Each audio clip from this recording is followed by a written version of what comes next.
Buwanang horoscope para sa Disyembre. Capricorn.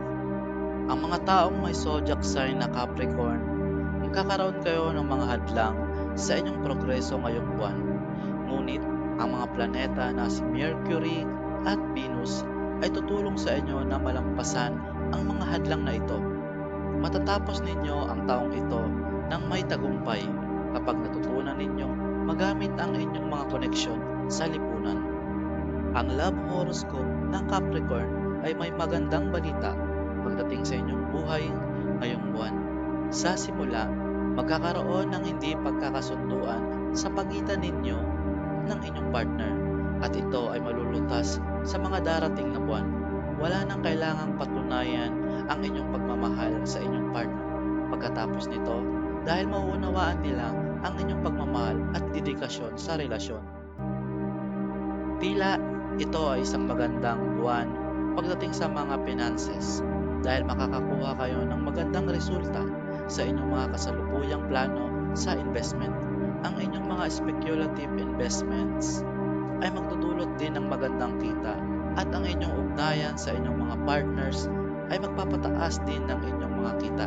Bagamat ito ay magandang panahon, nararapat kayo makipag-ugnayan sa isang astrologo bago isakatuparan ang inyong mga plano para sa pag-angkin ng negosyo. Ito ay tutulong sa inyo na mapanatili at palaguin ang inyong yaman ayon sa inyong finance horoscope. Sinasabi ng inyong career horoscope na ang buwang ito ay magiging pangkaraniwang buwan para sa mga Capricorn dahil sa mga hindi paborableng kalagayan ng mga planeta. Ang mga working professionals ay mananatiling maayos ang kanilang ugnayan sa kanilang mga kasamaan sa trabaho na magbibigay daan sa kanilang makamit ang hindi inaasahan na tulong. Mag-focus sa masusing pagtatrabaho at pagpapabuti sa sarili. Ang mga magagandang araw ay malapit na. Sinasuggest ng health horoscope na magkakaroon ng pagpapabuti sa inyong kalusugan ng katawan ngayong buwan. Maaari ninyong tamasahin ang inyong paboritong outdoor activities na may maayos na kalusugan at ito ay mapanatili sa pamamagitan ng tamang diet at ehersisyo.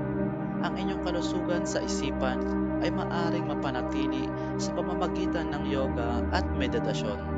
Kung sakaling magkaroon kayo ng mga minor na karamdaman, inirekomenda na magkonsulta sa isang doktor upang maiwasan ang mga problema sa hinaharap.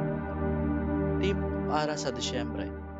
Magkakaroon ng yugto ng hindi pagiging aktibo sa maikling panahon ng buwan na ito.